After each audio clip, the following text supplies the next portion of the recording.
Bab kedua itu tentang komponen rangkaian listrik. Jadi yang bab pertama kemarin besaran dan satuan ya, yang terkait dengan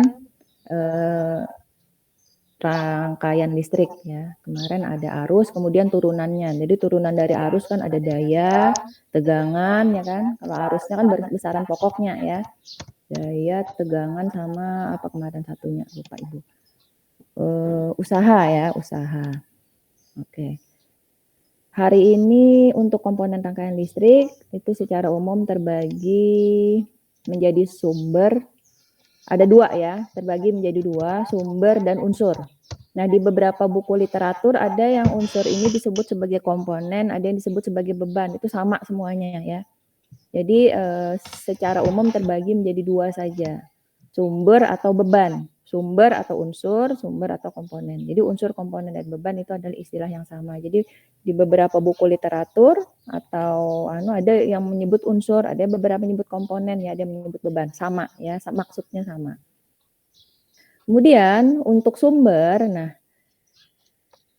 sumber itu harus ada dalam suatu rangkaian listrik karena merupakan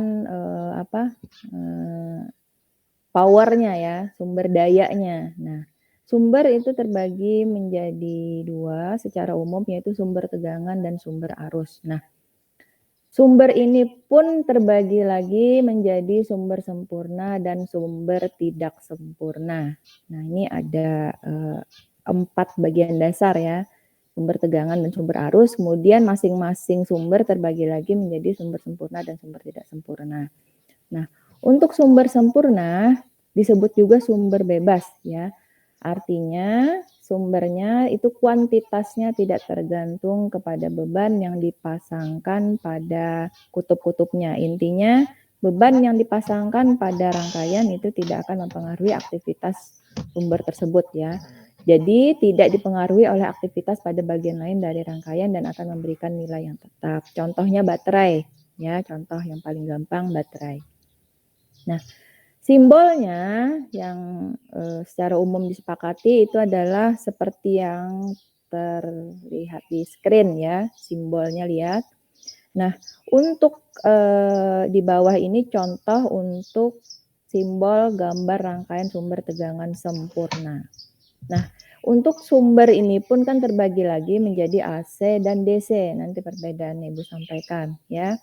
Nah, untuk gambar yang sebelah kanan, bawah kanan itu khusus untuk sumber khusus untuk simbol baterai ya, yang kanan bawah nih. Nah, yang kiri bawah itu sumber secara umum, tetapi hanya untuk DC ya. Nah, kemudian bagaimana membedakan tegangan AC dan tegangan DC? Nah, ini biasanya kalau AC itu ada gambar simbol sinusoida ini di tengahnya ya. Nah, ada itu membedakannya ya. Bagaimana perbedaannya nanti Ibu sampaikan. Nah, kemudian baterai, apabila baterainya ada 2 dipasang berarti simbolnya juga dipasang berjajar seperti ini yang digambar ya. Nah, ini adalah contoh simbol untuk sumber tegangan sempurna. Nah, selanjutnya ada lagi sumber arus sempurna. Nah, sumber arus sempurna lambangnya sama seperti tegangan bulat ya. Cuman untuk tegangan itu ada cirinya adalah ada polaritas plus minus. Ada tanda positif dan negatif ya. Itu ciri untuk sumber tegangan. Nah, kalau sumber arus ada tanda anak panahnya. Nah, arah panah itu menunjukkan arah arus positif ya. Arah panah menunjukkan arah arus positif. Nah, kalau misalkan digambarkan secara rangkaian secara umum itu lihat di gambar atas sebelah kiri ya. Nah, ini secara umum. Tapi kalau misalkan arus tersebut dihasilkan oleh generator, maka lambangnya seperti ini, ada lagi ya simbol khususnya. Nah, kalau generator untuk materi rangkaian listrik tidak kita bahas nanti ya. Generator itu secara khusus dibahas di teknik listrik ya, di program studi teknik listrik. Nah, ini adalah untuk sumber arus sempurna. Nah, kemudian kalau misalkan di dalam grafik gitu ya, di dalam grafik arus ini bisa dihasilkan oleh sumber tegangan negatif dan ada yang dihasilkan oleh tegangan positif. Nanti akan jelas bedanya pada saat kita membahas tentang daya ya. Jadi kalau misalkan pada saat nilainya negatif dikatakan dia menyerap daya, pada saat positif dia dikatakan memberikan daya. Nah, nanti akan contoh lebih jelas dengan contoh soal. Oke. Kemudian, nah selanjutnya adalah sumber tak sempurna atau tergantung. Kalau tadi sumber sempurna ya atau bebas. Nah sekarang ada sumber tak sempurna atau tergantung. Nah karena tergantung, maka dikatakan nilai kuantitasnya itu tergantung kepada beban yang dipasangkan pada kutub-kutubnya. Nilai yang diberikan nanti dipengaruhi oleh aktivitas pada bagian lain dari rangkaian. Contoh paling gampang itu adalah generator dan transistor, ya. Nah, tadi transistor akan kalian bahas di mata kuliah kalau tidak salah elektronika analog ya. Nah, nanti akan membahas tentang karakteristik dari transistor. Nah, kemudian simbol untuk sumber tak sempurna seperti ini, seperti gambar ya. Kalau yang sempurna bulat, nah kalau sumber tak sempurna gambarnya seperti belah ketupat ya. Yang lainnya sama. Untuk tegangan harus ada polaritasnya plus dan minus ya. Kemudian kalau untuk arus berarti harus ada tanda panahnya ya. Nah, ini jadi kalau sumber sempurna bulat tadi gambarnya atau kalau baterai khusus ya pakai garis sejajar 2 tadi. Nah, kalau sumber tak sempurna pakai simbol gambar belah ketupat ini. Oke, ya. Oke. Kemudian tadi disinggung ada sumber terbagi juga menjadi AC dan DC ya. Nah, apa itu perbedaannya? Jadi sumber AC itu ada singkatan dari alternating current atau arus bolak-balik ya. Merupakan sumber listrik yang biasanya memiliki nilai daya yang besar dan arah arusnya selalu berubah-ubah dan bolak-balik. Sumber AC didapatkan dari sesuatu yang berputar yang menghasilkan induksi listrik dan magnet. Umumnya dikenal sebagai generator AC dan motor AC. Nah, AC ini aman untuk dipindahkan ya. Jadi sumber listrik AC ini aman untuk dipindahkan energinya dalam jarak yang jauh dan dalam jumlah yang sangat besar, jumlah banyak ya. Di Indonesia, sumber listrik AC itu dikelola oleh PLN. Kenapa? Karena PLN itu kan mendapatkan sumber listrik AC itu dari turbin yang berputar, ya. Jadi untuk pembangkit listrik, untuk menghasilkan sumber listrik AC, itu umumnya dikelola dengan berbagai teknologi. Misalkan PLTA. Nah, PLTA itu kan berarti memutar turbin dengan menggunakan tenaga air, gitu kan? PLTB atau pembangkit listrik tenaga bayu. Nah, memutar generator dengan memanfaatkan tenaga angin, ya. PLTS tenaga surya, memanfaatkan tenaga matahari. PLTN dengan tenaga nuklir, dengan tenaga uap, dengan tenaga gas. Intinya ya, energi yang dihasilkan oleh berbagai teknologi tersebut berfungsi untuk memutar turbin ya. Nah, jadi ada turbin tenaga uap dan macam-macam. Nah, intinya kan berputar tuh. Nah, sehingga menghasilkan sumber listrik AC. Nah, kemudian tadi juga Ibu singgung masalah induksi listrik dan magnet. Induksi listrik dan magnet ini mungkin pernah kalian melakukan percobaan waktu SMK ya. Waktu SMA atau SMK pada saat melakukan percobaan, misal arus listrik menghasilkan kawat listrik panjang dialiri arus listrik didekatkan dengan jarum kompas, ternyata jarum kompasnya bergerak ya. Artinya di sekitar kawat listrik itu ada magnet. Nah, itu yang disebut sebagai magnet itu akan mempengaruhi unsur listrik, unsur atau komponen elektronika yang lain. Nah, itu yang disebut sebagai induksi ya. Nah, atau magnet yang digerakkan menghasilkan arus listrik. Nah, itu yang disebut sebagai induksi listrik. Nah, kalau digabungkan menjadi induksi listrik dan magnet atau yang kita kenal sebagai teknologi elektromagnetik ya. Nah, ini nanti dibahas tidak di mata kuliah ini secara khusus ya. Nanti ada materi khusus untuk membahas elektromagnetik secara umum ya. Baik, kemudian nah tadi disebutkan AC itu harus dihasilkan oleh sesuatu yang berputar. Nah, nilai kuantitas sumber AC ini berubah terhadap waktu. Nah, biasanya diberikan dalam bentuk persamaan sinusoida sebagai fungsi waktu. Misalkan 10 sinus T atau 5 cos 2T ya. Ini kalau dikonversikan ke matematika karena sinusoida ya, sinusoidanya ada sinus dan kosinus, nilainya kan kadang positif dan kadang negatif. Kalau kalian perhatikan untuk persamaan matematika sinusoida itu kan ada waktu tertentu dia positif, ada waktu tertentu dia negatif kan, bolak-balik, makanya dikatakan bolak-balik ya. Jadi bolak-balik di sini bukannya listriknya arus listriknya mondar-mandir, tidak ya. Jadi posisinya, posisi untuk polaritasnya kadang pada saat dia berada positif ya, kadang pada saat di atas dia berada positif, pada saat di bawah dia berstatus negatif. Nah, kalau sinusoida kan terus-menerus ya, naik turun terus. Nah, sehingga makanya dikatakan sinyal sinusoida ini dikatakan secara umum sebagai karakteristik bolak-balik atau alternating ya. Oke. Contoh sumber AC itu adalah pembangkit PLN, kemudian genset, dinamo ya, dan turbin angin. Ini yang contoh sumber AC ya.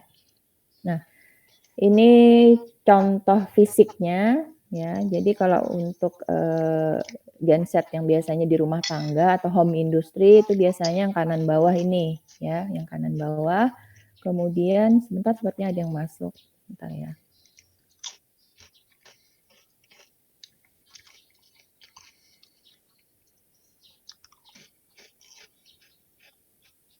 Baik, Ibu lanjutkan.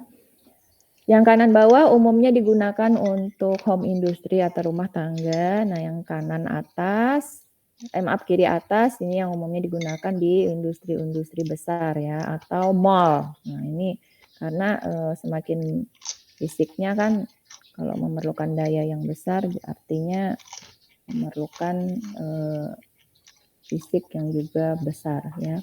Ini adalah contoh untuk generator. Nah, kemudian selanjutnya sumber DC atau direct current. Nah, ini adalah arus listrik searah ya.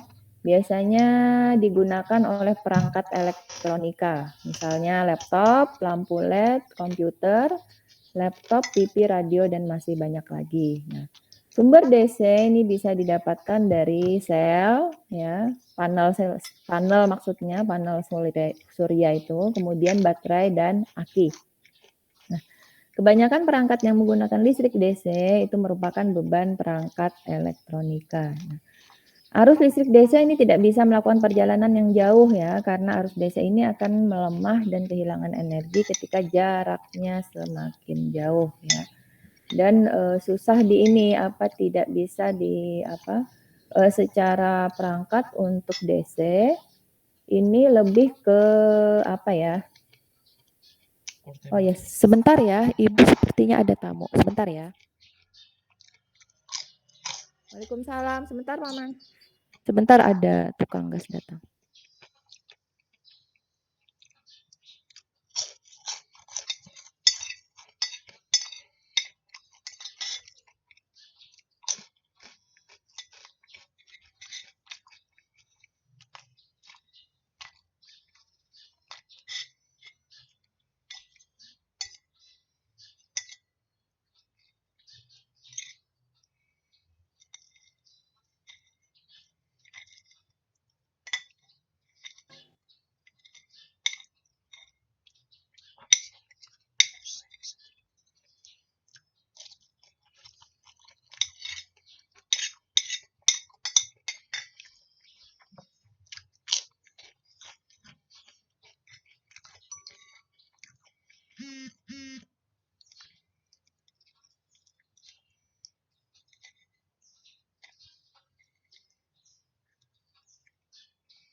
Nah, jadi kalau untuk arus listrik DC ini kan tidak bisa melakukan perjalanan yang relatif jauh ya, karena, arus DC ini akan mulai melemah karena karakteristiknya, nanti makanya kata Ibu pas contoh soal nanti kelihatan ya, kenapa DC ini tidak bisa melakukan perjalanan jauh ya, nanti akan jelas nanti dengan contoh soal ya.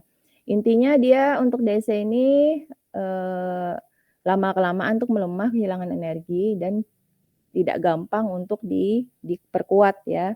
Karena, memperkuat itu kan biasanya dengan repeater atau amplifier. Nah, kalau, memperkuatnya ini untuk arus DC itu secara secara secara bukan secara teori lah, secara aplikasi ya, itu tidak mudah ya, tidak mudah dan, tentunya akan memerlukan, operasional yang khusus ya. Jadi yang secara secara teknologi memang yang memungkinkan untuk, untuk transfer, energi listrik dalam jarak jauh itu adalah AC. Nah, tapi bagaimana AC menjadi DC ya?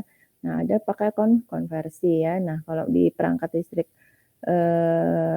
yang rumah tangga itu misalkan laptop dan sebagainya yang harus menggunakan adaptor ya. Nah, jadi ada, perangkat yang nama adaptor untuk mengubah AC menjadi DC. Jadi kalau kita, paling gampang adaptor itu kan charger ya, charger. Nah, jadi kalau kita ngecas HP atau laptop itu kan, nah itu sebenarnya kan, men-charge itu kan sebenarnya mengoperasikan adaptor sebenarnya ya. Oke, nah untuk nilai kuantitas sumber DC itu adalah konstan ya. Tidak berubah terhadap waktu sehingga sumber memberikan nilai yang tetap. Nah, kalau yang tadi kan sinusoida tergantung waktu ya. Jadi waktunya kapan nilainya akan berubah sesuai dengan waktu. Nah, ini kalau untuk DC itu nilainya pasti, konstan, misalkan 10 volt atau 5 ampere misalkan ya. Jadi kalau sampai kapan pun nilainya 10 saja, 10 volt saja atau 5 ampere saja. Nah, contoh sumber DC itu adalah baterai, motor DC, solar panel, dan aki. Nah, kemudian, ini gambaran, karakteristik dari AC dan DC yang bawah kiri itu adalah sinusoida atau arus bolak-balik atau AC ya. Nah, dikatakan bolak-balik karena kadang dia, pada waktu tertentu dia positif, pada waktu tertentu dia negatif dan begitu seterusnya ya, sehingga dikatakan bolak-balik ya. Nah, bolak-balik, kadang positif, kadang negatif. Nah, untuk arus searah atau DC dia konstan. Nah, sehingga seperti garis lurus kalau dianukan di grafik ya. Nah, ini jadi, kemudian kalau dalam, rangkaian listrik, nah perhatikan simbolnya. Jadi kalau AC itu biasanya, ada simbol gambar sinusoidanya ya. Kalau tidak ada berarti dia adalah DC. Oke. Nah, kemudian ini contoh penampakan fisik untuk sumber DC, contohnya adalah aki dan solar panel. Jadi kan, ini kan sesuatu yang nggak berputar kan. Nah, kalau contoh yang sumber AC tadi kan generator, itu kan harus berputar ya, turbin harus berputar ya. Kemudian apalagi dinamo ya kan juga harus berputar ya. Nah, jadi kalau sudah berputar itu, nah ciri khasnya itu ya pasti menghasilkan, AC. Nah, kalau sumber DC stabil ya, stabil. Nah, biasanya memang secara kalau aki ini kan, secara kimiawi ya, prosesnya itu secara kimiawi. Oke. Kemudian untuk solar panel Ibu kira sudah paham ya memanfaatkan, energi matahari. Nah, kemudian tadi adalah sumber ya. Sumber sempurna, sumber tak sempurna, sumber tegangan, sumber arus, kemudian sumber AC dan sumber DC. Nah, kemudian selanjutnya adalah unsur. Ya. Unsur di sini atau parameter atau komponen atau beban tadi ya, sama semuanya yaitu, merupakan komponen yang menjadi beban dalam suatu rangkaian listrik ya. Intinya menerima tenaga dari sumber. Nah, untuk rangkaian listrik, mata kuliah rangkaian listrik, unsur yang akan dibahas dalam analisis di sini adalah 3, resistor, induktor, dan kapasitor ya. Lebih ada banyak lagi, ada transistor, ada dioda ya, ada macam-macam. Nah, kalau di sini kita bahas resistor, induktor, dan kapasitor dan aplikasinya dalam rangkaian. Ini adalah penampakan fisik untuk resistor. Nah, simbolnya seperti gambar gergaji ini ya, cuman gambarnya jangan banyak-banyak, cukup 3 aja, seperti zigzag ini ya. Kemudian lihat arah arusnya. Nah, kita sepakati kemarin di bab 1 sudah Ibu jelaskan, kita sepakati bahwa kalau, arus untuk komponen selain sumber ya, masuk melalui kutub positif, keluar melalui kutub negatif ya. Simbolnya ini tadi, zigzag ini, kemudian variabelnya adalah R. Kemudian, nah karakteristik untuk arus dan tegangan pada resistor umumnya disebut dengan hukum Ohm ya. Rumusnya VR sama dengan IR dikali R. Nah, kemudian ada, kalau R itu kan resistor atau resistansi atau tahanan ya. Nah, ada yang kebalikan dari resistansi itu adalah konduktansi ya, atau konduktor, kalau barangnya itu konduktor. Kalau fisiknya resistor, nah kebalikan resistor itu adalah konduktor ya kan, kalau resistor kan menahan. Nah, kalau penghantar kan konduktor ya, sehingga sifatnya disebut sebagai konduktansi. Kalau fisiknya resistor, sifatnya resistansi, menahan ya. Nah, kalau konduktor itu sifatnya konduktansi. Nah, karena kebalikan maka digunakan variabel G, di mana persamaannya adalah 1/R atau kebalikan dari R. Nah, ini adalah karakteristik untuk resistor. Nah, karakteristiknya ini karena ini persamaan linear kan ini ya, hukum Ohm ini kan persamaan linear, VR sama dengan IR dikali R. Jadi kalau misalkan digambarkan dalam grafik itu seperti garis lurus ya. Nah, kemudian ini untuk daya pada resistor. Nah, ini kemarin karena arus ya, karena besaran pokok untuk rangkaian listrik itu adalah arus, maka turunan dari arus itu adalah daya. Jadi rumus untuk daya, kemarin definisi besaran dan satuan kan VR sama dengan VR dikali IR ya. Nah, kemudian karena VR bisa diturunkan menjadi hukum Ohm yaitu IR dikali R, kita substitusi sehingga PR ini sama dengan IR kuadrat dikali R. Ya, ini kalau dalam bentuk diturunkan dalam bentuk persamaan ya. Sama juga kalau misalkan IR-nya, karena tadi hukum Ohm VR sama dengan IR kali R, maka IR-nya kan bisa kita substitusi sebagai VR dibagi R ya. Sehingga daya pada resistor bisa juga ditulis dengan persamaan VR kuadrat per R. Nah, kemudian karena daya pada resistor ini selalu melibatkan nilai kuadrat, arus kuadrat dan tegangan kuadrat ya. Berarti maupun AC ataupun DC ya, karena ada kuadratnya walaupun nilainya negatif berarti tegangan di resistor itu pasti positif. Nah, karena positif makanya daya ya pada resistor ini dikatakan selalu menyerap energi. Positif itu kan selalu mengambil ya. Nah, ini adalah daya yang hilang di dalam resistor yang diserap untuk sejumlah energi yang digunakan. Jika arus listrik mengalir dalam suatu resistor, berarti ada tenaga atau energi yang dilakukan dalam resistor tersebut. Daya hilang yang diserap oleh resistor menimbulkan panas sebagai bentuk energi yang dikeluarkan resistor. Nah, jadi ciri khas resistor itu adalah menghasilkan energi panas ya. Dari persamaan di atas maka dapat disimpulkan daya resistor selalu positif karena selalu berhubungan dengan nilai arus kuadrat atau tegangan kuadrat ya. Maka dikatakan resistor selalu menyerap daya. Ini yang Ibu katakan tadi, kapan negatif, kapan positifnya ya, yang tadi kita membahas grafik untuk arus positif dan arus negatif ya. Nah, kemudian jadi resistor ini selalu positif dayanya. Nah, kemudian energi pada resistor itu adalah WR sama dengan integral PR dt. Ini juga sudah kita bahas definisinya kan di besaran dan satuan di bab 1 ya. Oke. Kemudian satuannya adalah joule. Nah, selanjutnya untuk induktor ya. Jadi sebelumnya tadi resistor, selanjutnya induktor. Ini fisiknya. Fisik untuk induktor umumnya berbentuk kumparan ya. Kumparan.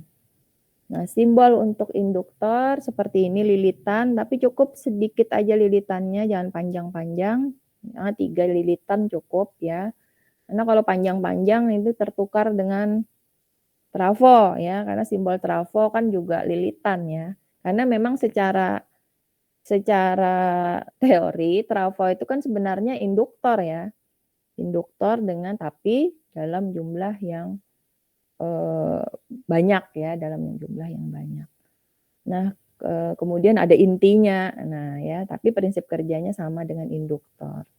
Nah, ini simbol untuk induktor, sama untuk arah arus dan polaritas ya. Variabel induktor itu L. Kemudian arah arus ke kanan berarti positif di kiri, negatif di kanan. Sama perjanjiannya untuk arah arus dan polaritas selain sumber ya. Jadi arus masuk melalui kutub positif, keluar dari kutub negatif induktor ya. Nah, kemudian karakteristiknya untuk arus dan tegangan pada induktor tuh perhatikan VL sama dengan LDIL per dt. Nah, ini adalah arus persamaan empiris ya. Jadi dia bukan persamaan turunan. Jadi persamaan empiris ini didapat dari percobaan ya. Jadi kalau beda tadi misalkan tegangan di resistor tadi kan menggunakan hukum Ohm ya. Nah, berarti tidak ada penurunan. Jadi tegangan kok diturunkan dari arus, tidak ya, karena dia adalah rumus yang didapatkan dari percobaan. Makanya menggunakan nama orang, Ohm, hukum Ohm ya.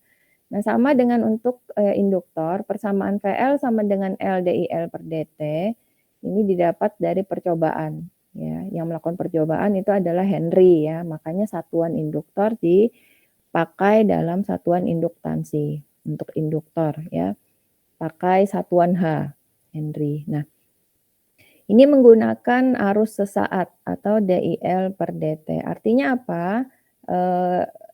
Kalau arus sesaat berarti kalau menggunakan arus DC, nah nanti Ibu jelaskan lagi. Jadi kalau misalkan menggunakan arus sesaat, berarti nilai arus untuk turunan itu kan tidak ada nilai turunannya jika persamaan arus itu adalah AC ya, atau tergantung waktu.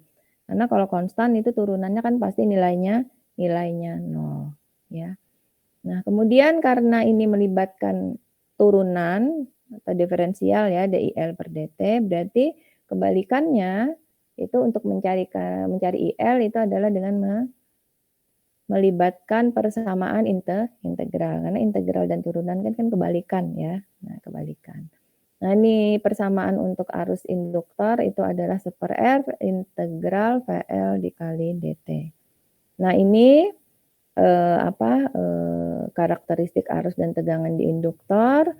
Kalau misalkan dibuat grafiknya nanti di contoh soal ada contoh soalnya untuk mendeskripsikan karakteristik arus tegangan di induktor. Jadi tergantung dari arusnya bagaimana, tegangannya bagaimana ya. Nah, kemudian daya pada induktor, rumusnya kan secara ini kan VL sama dengan V dikali I ya. Nah, Karena V di induktor adalah LDIL per dt, maka dayanya pun adalah tegangan di induktor dikali arus di induktor, atau L dikali IL DIL per dt. Satuannya sama watt ya. Nah, karena kalau kita perhatikan persamaan di sana di atas, maka daya induktor ini bisa positif bisa negatif ya. Nah, tidak ada kuadrat di situ. Turunan itu kan kalau sinus turunannya cos, turunan cos itu turunan sin cos, turunan cos minus sin ya kan. Nah, jadi daya di induktor ini bisa positif bisa negatif ya, tergantung dari sumber yang terpasang pada rangkaiannya. Nah, jadi kapan positif, kapan negatif. Jadi daya positif, jadi induktor pada saat dia positif berarti pada saat itu induktor menyerap daya ya. Sebaliknya, ini bukan sebaiknya ya.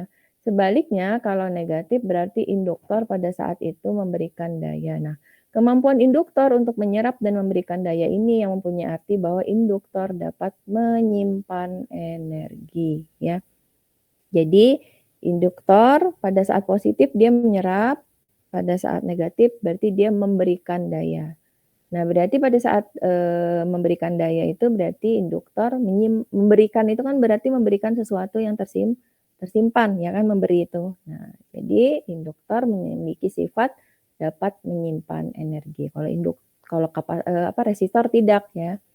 Dia hanya menyerap saja ya, tapi tidak bisa memberikan. Nah, energi pada induktor rumusnya adalah WL sama dengan setengah LIL kuadrat. Nah, tidak seperti pada resistor, daya hilang yang diserap oleh induktor untuk sejumlah energi yang digunakannya disimpan dalam bentuk medan magnet sebagai bentuk energi yang dihasilkan induktor. Karena induktor atau lilitan itu sifatnya kan menghasilkan induksi magnet ya, sehingga energi yang dia simpan itu dalam bentuk medan magnet. Nah, energi yang tersimpan tidak pernah negatif karena kalau lihat persamaannya itu melibatkan arus kuadrat ya.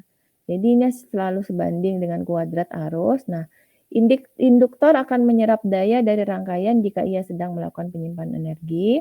Nah, ia akan mengeluarkan energi yang disimpannya jika ia memberikan energi pada rangkaian. Kemudian sifat induktor, jadi tadi kan dikatakan persamaan induktor itu VL sama dengan LDIL per dt. Nah, apabila dikenakan sumber DC pada rangkaian yang mengandung induktor, maka kalau kita lihat secara persamaan ya, VL LDIL per dt, nah dipasangkan sumber DC. Sumber DC kan konstan ya. Nah, turunan dari DC itu pasti 0 ya kan? 0. Turunan dari konstanta itu pasti 0 ya. Jadi turunan misalkan arusnya 5 ampere. Turunan 5 itu adalah 0 ya kan, karena tidak mengandung variabel apapun. Nah, sehingga nilai tegangan di induktor kalau di rangkaian dipakaikan sumber DC nilainya adalah selalu 0 volt. Nah, tegangan 0 volt ini identik sebagai hubung singkat dalam analisis rangkaian listrik. Identik maksudnya itu induktor tidak hilang ya. Dia ada aja, cuman dalam analisis itu dianalogikan sebagai hubung singkat. Hubung singkat berarti tidak ada tahanan apapun di tengahnya, tidak ada unsur apapun di antara PL sama dengan 0 ini. Nah, jadi dalam analisis bisa diidentikan sebagai hubung singkat ya. Nah, ini kalau misalkan sifat induktor jika menggunakan sumber DC ya. Selanjutnya kapasitor. Nah, kapasitor ini gambaran fisiknya, lihat ya. Gambaran fisiknya, kemudian simbolnya garis mendatar cuman sama panjang. Kalau baterai sama garis sejajar, tapi yang satu lebih panjang dari yang lainnya ya, lebih panjang kan positif ya. Nah, kalau untuk kapasitor sama panjang. Nah, sama panjang, kemudian, aturan arah arus dan polaritas juga sama dengan induktor dan kapasitor ya. Simbolnya, 2 garis sejajar, variabelnya adalah C, ya, simbol untuk kapasitor. Nah, kemudian fisiknya seperti ini ya. Nah, jadi kalau kapasitor itu biasanya kalau perangkatnya besar itu lebih besar ini. Jadi seperti mesin cuci atau kulkas ya, kapasitornya besar-besar ya seperti botol itu. Nah, karena dia memerlukan, energi yang juga lebih lebih besar. Nah, ini kalau, di komponen elektronika, untuk modul-modul digital ya, apakah tidak ada induktor kapasitor? Ada ya, cuman dikemas dalam teknologi microcontroller atau dalam, apa, dalam skala kalau mikro itu kan berarti dibagi sejuta ya, makanya kecil sekali ya. Nah, ada. Jadi modul-modul digital seperti motherboard ya, atau, isi dari handphone. Nah, itu ada induktor kapasitor? Ada ya, ada, tapi kecil sekali, ya kecil sekali dan biasanya sudah dikemas dalam satu modul microchip. Nah, oke kita lanjutkan. Nah, untuk karakteristik arus dan tegangan pada kapasitor, rumusnya seperti yang kalian lihat di screen. Arus kapasitor itu adalah C dVc per dt. Nah, kebalikan dengan induktor tadi ya, yang turunan itu kan VL-nya. Nah, sekarang untuk turunan itu adalah untuk kapasitor itu adalah arus ya. Kemudian untuk tegangan kapasitor itu rumusnya adalah 1/C integral IC dikali dt. Satuan untuk kapasitansi kapasitor itu adalah farad, ya farad. Karena yang menemukan kan Faraday ya, maka dipakai yang melakukan percobaan untuk sifat-sifat karakteristik kapasitor adalah Faraday. Nah, kemudian sama untuk IC dan T ada arus yang melalui kapasitor dalam satuan waktu atau arus sesaat. Nah, kemudian, untuk induktor dan kapasitor tadi kok bisa Bu melibatkan turunan? Nah, karena dalam matematika, turunan ini dipakai apabila melibatkan arus sesaat, arus sesaat, jika melibatkan variabel sesaat ya. Dalam hal ini adalah waktu yang sangat singkat ya. Waktu sangat singkat dalam persamaan matematika linier itu kan tidak berarti ya, misalkan 1 mikro dikali 200 misalkan, kan sangat kecil ya, tetapi dalam persamaan diferensial, perubahan waktu yang sangat singkat ini ternyata menghasilkan perubahan yang sangat besar dalam variabel. Nah, makanya digunakan persamaan diferensial. Jadi kalau untuk arus dan tegangan, itu perubahan waktu sesaat itu sangat signifikan ya, nanti akan kelihatan,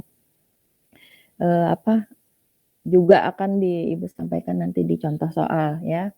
Kenapa kok bisa menghasilkan, persamaan yang signifikan ya.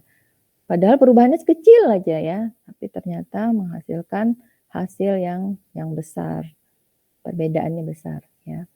Kemudian daya pada kapasitor rumusnya ini VC dikali dVc per dt. Nah, sama dengan induktor ya, hasil perhitungan untuk daya pada kapasitor bisa positif dan bisa negatif ya. Nah, sama berarti juga dengan induktor, daya positif berarti pada saat itu kapasitor menyerap daya. Nah, pada saat negatif berarti kapasitor sedang memberikan daya. Nah, energi yang dia simpan itu adalah dalam bentuk medan listrik ya. Kok bisa medan listrik? Ya itulah yang dilakukan percobaan oleh Faraday ya. Nah, jadi kapasitor, sifat untuk komponen kapasitor itu energi yang disimpannya adalah dalam bentuk medan listrik ya. Positif pada saat dia menyerap, negatif pada saat dia memberikan. energi yang dia simpan dalam bentuk medan listrik. Nah, kolaborasi induktor dan kapasitor ya akan menghasilkan medan listrik dan medan magnet atau yang kita sebut sebagai elektromagnetik ya. Nah, oke. Kemudian untuk sifat kapasitor, jika dipasang sumber DC pada kapasitornya sama seperti arus tadi, sama seperti induktor. Nah, cuman perbedaannya di induktor tadi yang nol kan tegangan ya. Nah, sekarang yang menolkan yang dinolkan oleh DC di kapasitor ini adalah arus ya. Arus. Jadi kalau kapasitor dipasang sumber DC, kalau kita lihat persamaannya, maka akan membuat arus kapasitor menjadi 0 ya. Karena turunan konstanta adalah 0. Nah, arus 0 ini dalam analisis rangkaian listrik identik sebagai hubung buka. Ya. Jadi arus 0 kan tidak ada yang mengalir kan? Nah, arus 0 itu artinya tidak ada yang mengalir di kawat. Berarti identik sebagai hubung buka atau jalannya putus ya.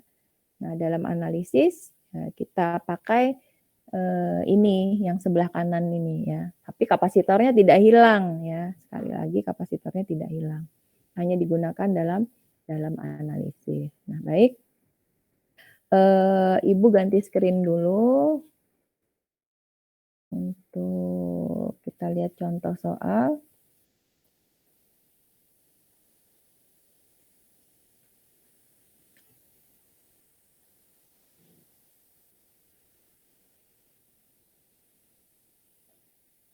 Nih.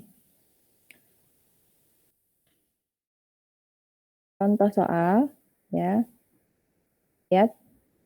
Misalkan arus sebesar 120 cos 314T ditambah 30 derajat. Ya. Ini persamaan umum untuk sinusoida. Nilainya 120 sekian ampere ya. Mengalir dalam sebuah kapasitor sebesar 22 PF atau picofarad. Tentukan persamaan tegangan di antara kutub-kutubnya. Kita gunakan persamaan tegangan untuk kapasitor. Sebelumnya, langkah-langkah penyelesaian soal itu adalah diketahui apa dulu dan sebutkan variabelnya ya. Jadi arus kapasitor sama dengan 120 cos 314T plus 30 derajat ampere ya satuannya.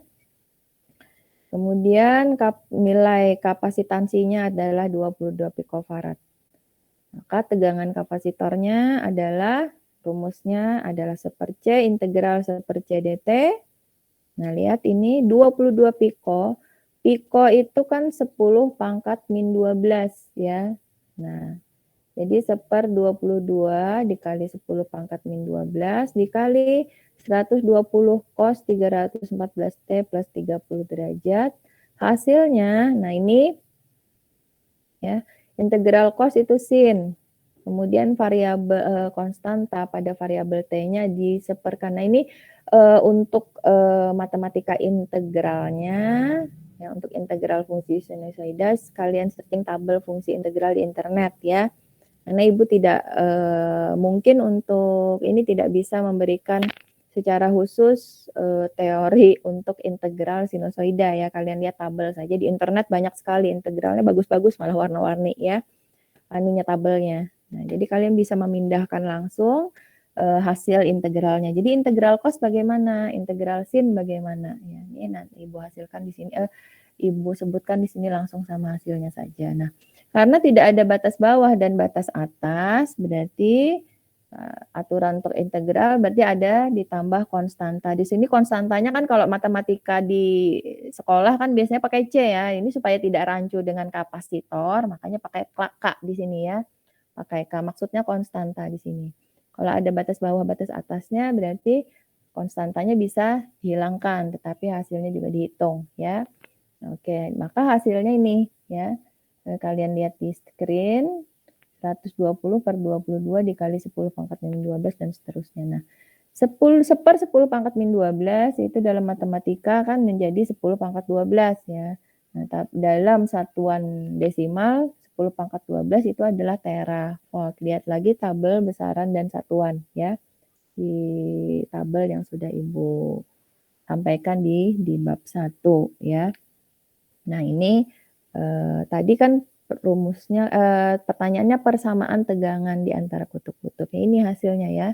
0,0174 sinus sekian, sinus 314 T ditambah 30 derajat plus K teravolt ya. Oke, ini contoh penyelesaian soal. Nah, kemudian bagaimana untuk latihan soalnya? Nah, ini ada Ibu berikan latihan soal. Sebenarnya di sini juga sekaligus menjelaskan ya, menjelaskan karakteristik AC dan DC ya. Cuman karena waktunya terbatas, karena Ibu jam 10 harus ke kampus ya, sudah harus di kampus, ada rapat tatap muka untuk dokumen kurikulum. Jadi silahkan kalian kerjakan latihan soal bab 2-nya. Oh ya, kemarin ada yang bertanya apakah dikerjakan atau tidak. Untuk latihan soal tidak Ibu tagih hasilnya. Tetapi dalam ujian ya, nanti ada nanti ada tugas terstruktur namanya. Tugas terstruktur itu nanti kalian kumpulkan ya.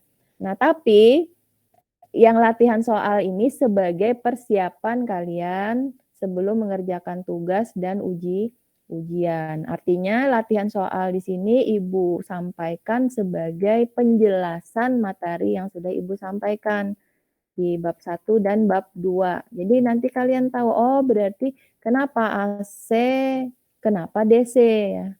Kenapa suatu AC itu kenapa perangkat tidak AC? Dalam laptop nih kenapa tidak AC? Nah, kalian tahu nanti ya pada saat mengerjakan ini.